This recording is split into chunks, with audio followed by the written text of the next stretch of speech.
ወላሂ ይህ ህዝብ እኮ በጣም የሚያሳዝን ህዝብ ነው። እንደ ሙስሊም ይመለከተናል። ረመዳን በመጣ ቁጥር ደምህን ካላፈሰስኩ፣ ንብረትን ካላወደምኩኝ፣ ህፃናትን ካልጨፈጨፍኩኝ ብሎ ተደራጅቶ የሚመጣ አካል አለ። ማን ነው እንዳትሉኝ፣ ማን እንደሆነ ማወቅ ከፈለጋችሁ እዚህ ቪዲዮ ላይ ኮመንት ውስጥ ግቡና ተመልከቱ።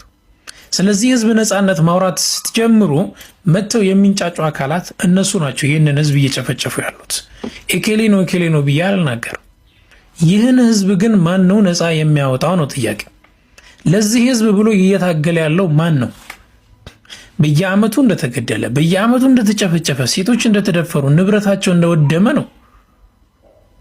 እኛ ግን እንደ ሙስሊም ማድረግ ያለብንን ሁሉ ማድረግ አለብን። ሙስሊም እንደ ሙስሊም በየትኛውም የዓለም ዳርቻ ላይ ከተበደለ ወላሂ አልዓዚም የመናገር ግዴታ አለብን። አላሁ ስብሓነሁ ወተዓላ ቻይ የሆነው ጌታችን ለዚህ ህዝብ ማንም ረዳት የለውም።